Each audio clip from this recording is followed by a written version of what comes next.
सवाल यह कि 24 में मुसलमान किसकी सुनेगा? मोदी की सुनेगा, राहुल की सुनेगा, अखिलेश की सुनेगा, ओवैसी की सुनेगा या भड़काऊ मौलानाओं की सुनेगा? मुसलमान को अपने पाले में लाने की सियासत शुरू हो चुकी है।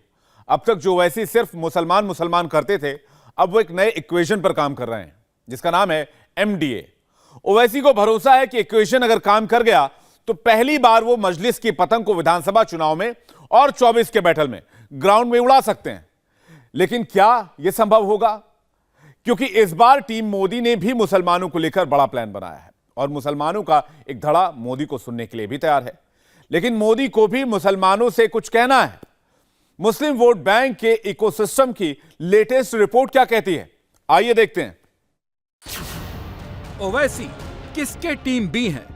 मोदी के, राहुल के, केजरीवाल के, KCR के, नीतीश के, या ओवैसी की अपनी खुद की ए टीम है जो लगातार मजलिस की पतंग को उड़ाने पर काम कर रही है, सियासी फुटप्रिंट को बढ़ाने में लगी है। दरअसल ओवैसी का कोई प्लान बी नहीं है। फ्रीडम ऐप से सीखकर आप कड़कनाथ मुर्गियों का पालन करते हैं क्या? अगर ऐसा है तो आप अपनी मुर्गियों को 1 करोड़ फ्रीडम ऐप के जो ग्राहक हैं उन्हें बिना किसी खर्चे के आप उसे बेच सकते हैं। जो बातें सामने आ रही हैं, ओवैसी अपनी टीम ए को ही मजबूत करने में लगे हैं, नया सिलेक्शन कर रहे हैं, नई स्ट्रेटजी पर काम कर रहे हैं। लेकिन ओवैसी की सियासत को लेकर कई सवाल रहते हैं, जैसे क्या ओवैसी की टीम में सिर्फ मुसलमानों की एंट्री है? क्या ओवैसी की सियासत में हिंदू फिट नहीं बैठते? क्या ओवैसी की टीम में मौलानाओं की एंट्री है? क्या ओवैसी की टीम में तौकीर रजा की भी एंट्री है? क्या ओवैसी की टीम में मदनी फैमिली की भी एंट्री है? इसका जवाब है, ओवैसी की टीम में मुसलमानों की एंट्री तो है, लेकिन इसमें तौकीर रजा जैसे मौलानाओं की कोई एंट्री नहीं है, न ही मदनी फैमिली की एंट्री है। मदनी फैमिली फुल मजहबी छवि वाली है और इनकी अपनी टीम है जो खुलकर कहती है वो मुसलमानों की लड़ाई लड़ती है। ओवैसी की टीम में तौकीर रजा जैसे मौलानाओं की एंट्री क्यों नहीं है वो बताएंगे, लेकिन पहले ओवैसी नया क्या कर रहे हैं वो सुनाएंगे। कि अब हम बहुत रो लिए, 50-60 साल आपने कांग्रेस को कभी वोट दिया तो कभी भाजपा को दिया, आपने बीजेपी को दिया, फिर आपकी आंख में आंसू जारी रहते हैं, आपको तकलीफ होती रहती है। बताइए मेरे अजीज दोस्तों, आप सिर्फ चुनाव में वोट डालेंगे और फिर 5 साल तक हम रोते रहेंगे क्या? मैं आपसे ये बताने आया हूं कि जिन पार्टी के लीडर्स ने, जिन पार्टियों ने हमको रुलाया है, आज असदुद्दीन ओवैसी आपसे कह रहा है कि आप मुत्तहिद हो जाओ, अपने नेता को बनाओ, एक हो जाओ, तो आप देखेंगे कि जिन्होंने हमारे ख्वाबों को चुकनाचूर किया, जिन्होंने सत्ता में बैठकर हम पर जुल्म बरसाया, जिन्होंने सत्ता में बैठकर हमारे खून की होली खेली, जिन्होंने दलितों को, मुसलमानों को और कमजोरों को, चाहे वो कमजोर हमारा हिंदू भाई क्यों ना हो, उनका हक नहीं दिया, तो याद रखिए जब तक कमजोर से इंसाफ नहीं होगा उस वक्त तक अमन कायम नहीं हो सकता। जब तक कमजोरों को उनका हक नहीं मिलेगा उस वक्त तक कोई सत्ता में खामोशी से नहीं बैठ सकेगा। पहले ओवैसी की पॉलिटिक्स शुद्ध रूप से हिंदू वर्सेज मुसलमान की थी। ओवैसी सिर्फ मुसलमान मुसलमान चिल्लाते थे, कभी कभी हिंदुओं की पिछड़ी जाति और दलितों की बात करते थे। लेकिन अब भाईजान ने नए इक्वेशन का ऐलान कर दिया है। इस इक्वेशन का नाम है M+D+A, मतलब M से मुसलमान, D से दलित और A से आदिवासी। इस इक्वेशन पर काम करने की रणनीति का ऐलान राजस्थान के अपने 2 दिन के दौरे पर भाईजान ने कर दिया है। एक बात को मैंने महसूस किया कि उस हर मुकाम पर हमने देखा, मैंने देखा कि मुसलमान हो, दलित हो या आदिवासी हो, इनका कोई नेता नहीं है, इनके पास इनका कोई नेता नहीं है।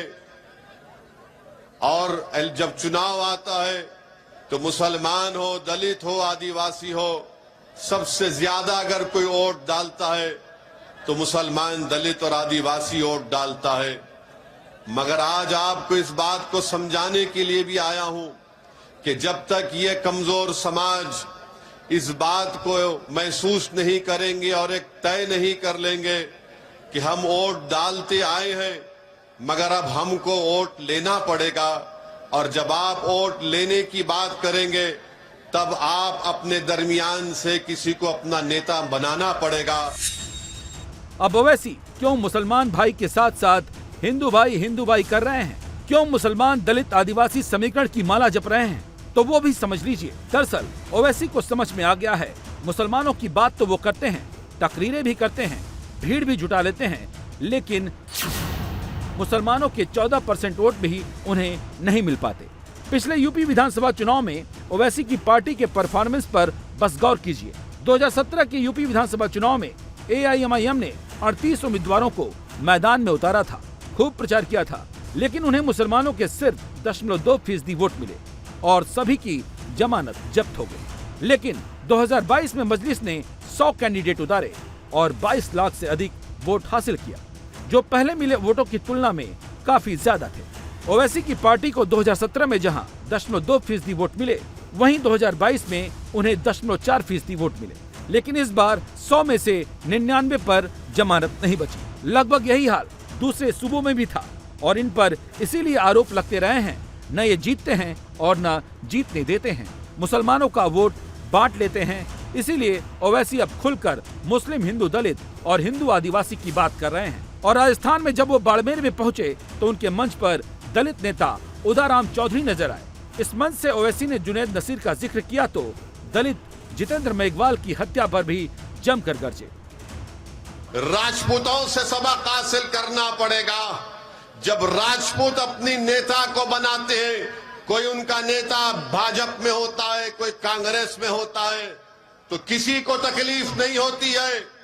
जब जाटों का नेता कांग्रेस में होता है और बीजेपी में होता है तो किसी को तकलीफ नहीं होती है। जब इन समाजों का बड़ा बड़ा नेता हर पार्टी में मौजूद है, मगर जब दलित खड़े होकर कहता है कि मैं मेघवाल को अपना नेता बनाऊंगा, जब मुसलमान खड़े होकर कहता है कि हाँ ओवैसी जो बात कह रहा है कि राजस्थान में मुसलमानों का नेता होना चाहिए, तो सबके पेट में दर्द शुरू हो जाता है।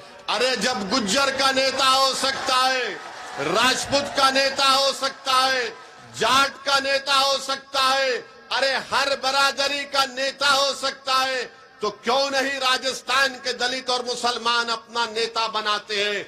बनाओ अपने नेता को। क्या आप अपने नेता को बनाएंगे? क्या आप अपने नेता को बनाएंगे?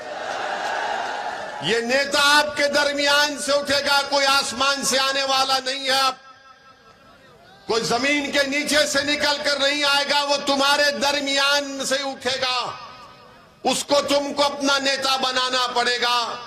और अगर तुम नेता बनाओगे तो याद रखो, जितेंद्र मेघवाल की जिस तरह हत्या की गई, कोई मैकालाल, कोई जालिम दोबारा कोई जितेंद्र मेघवाल को मारना तो छोड़ो, उसको हाथ लगाने से पहले सोचेगा। अगर राजस्थान के मुसलमान अपना नेता बनाएंगे तो आप और हम इंशाअल्लाह ताला, जिस तरह आपकी हमारी आंखों ने जुनैद और नसीर की हत्या को देखा, हम उस हत्या को नहीं देखेंगे, उस पर रोक लग जाएगा। क्योंकि मारने वालों को, जुल्म करने वालों को मालूम हो जाएगा कि मुसलमान राजस्थान का, दलित राजस्थान का जाग चुका है। वो अब तुम्हारे जुल्म को सहने वाला नहीं है।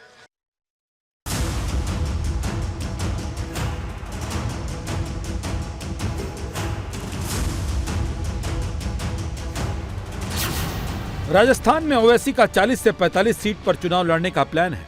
ओवैसी जानते हैं कि अकेले मुसलमान नाम के चने से भाड़ नहीं फूटने वाला, इसलिए उनकी जुबान पर दलित आदिवासी के साथ साथ मुसलमान है। ओवैसी राजस्थान में मुसलमानों को लेकर नया समीकरण फिट कर रहे हैं। इधर यूपी में मौलाना ब्रिगेड अलग से एक्टिव है। बरेली के मौलाना तौकीर रजा मुसलमानों को लेकर नया नैरेटिव सेट कर रहे हैं कि वो बम जो 2014 से पहले फटा करता था, वो बम आज कहां चला गया, वो अब क्यों नहीं फट रहा है। अगर मुसलमान वो बम फोड़ रहा था, मुसलमान आतंकवादी था, तो आज वो सबसे ज्यादा परेशान है। आज मुसलमान को आतंकवादी बनना चाहिए, उसे बम फोड़ना चाहिए, लेकिन मुसलमान न उस वक्त बम मार रहा था ना आज बम मार रहा है। जो बम मार रहे थे वो हिंदू समाज को बहकाने का काम कर रहे थे कि मुसलमान बम मारता है। असल में वही लोग हैं जो आज तख्ते हुकूमत पे बैठे हुए हैं, इसीलिए आज कहीं बम नहीं फट रहा है। मुसलमानों को मोदी, योगी और संघ से डराने, भड़काने, वोट जुगाड़ने का काम बड़ी तेजी से चल रहा है और ये 24 तक चलेगा। आने वाले विधानसभा चुनाव में चलेगा, नगर निकाय के चुनाव में भी खूब चलेगा। लेकिन मुसलमान क्या करेगा? क्या ओवैसी पर भरोसा करेगा या भड़काऊ गैंग के इशारे पर काम करेगा?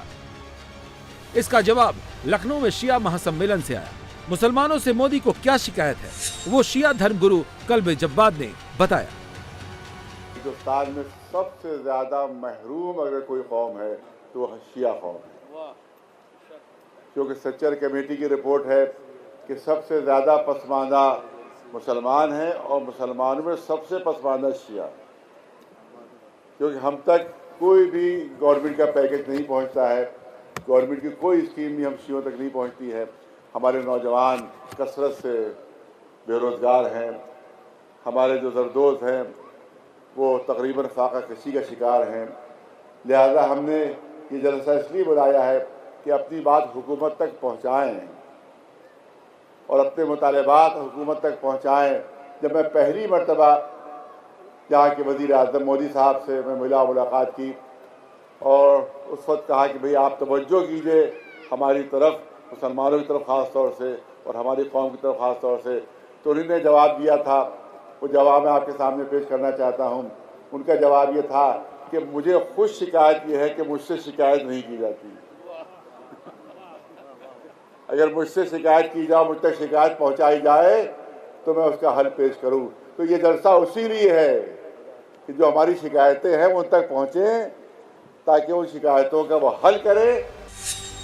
लेकिन जब कल्बे जब्बाद ये कह रहे थे, ठीक उसी वक्त मुंबई में हिंदू आक्रोश मोर्चा सड़कों पर लफ्ज़ जिहाद और धर्मांतरण को लेकर आक्रोश दिखा रहा था।